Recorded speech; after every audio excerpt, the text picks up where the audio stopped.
All right, today, so we are going to go over comparing bits and pieces investigation 1.1. And our focus for today would be what are two ways to compare a $500 fundraising goal to a $200 fundraising goal.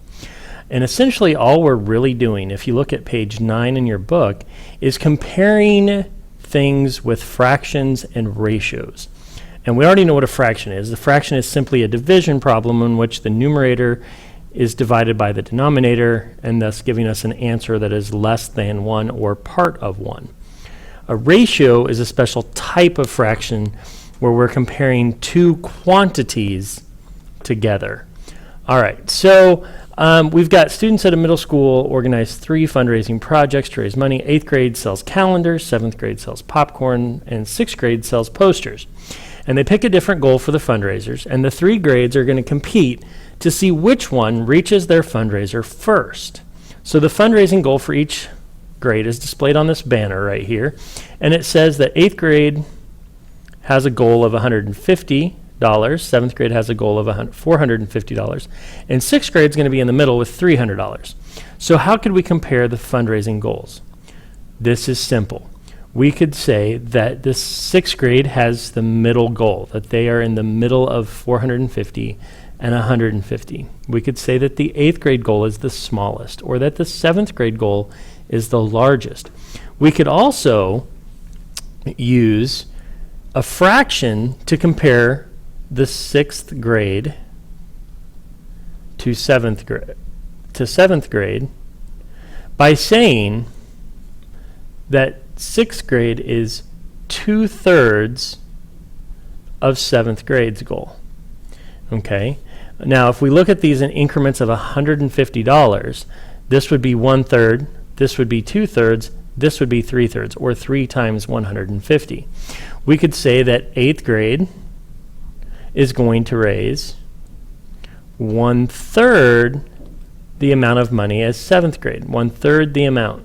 Okay, so these are all different ways that we can use this. So what I'm going to do is I'm going to go over here to page 10 in our book, and I'm going to start looking at a few statements.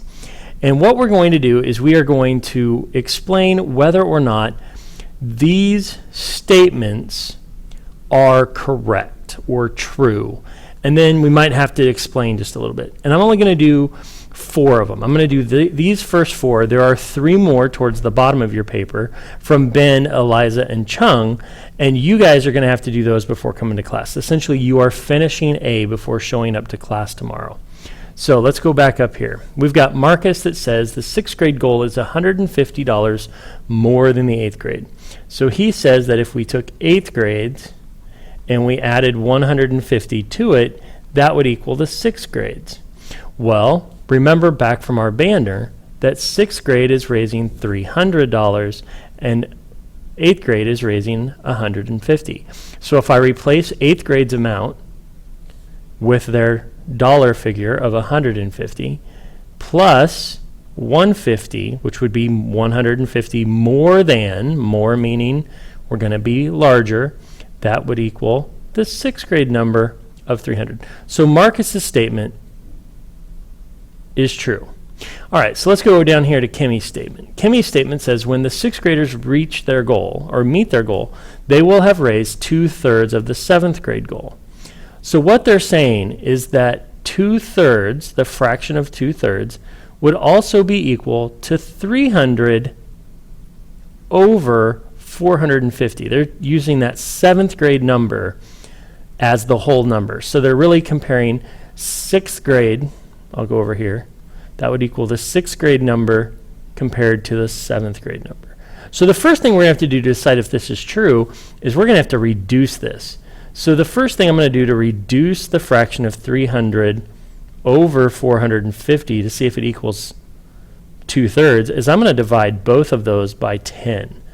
Okay, so 300 divided by 10 is 30, and 450 divided by 10 would give me 45. So now I'm going to look and see if these two have a common factor, and I know that they share a common factor of 5 because 30 ends in 0 and 45 ends in 5. So I'm going to divide both of those by 5 now, and that will give me a 6 in my numerator and a 9 in my denominator.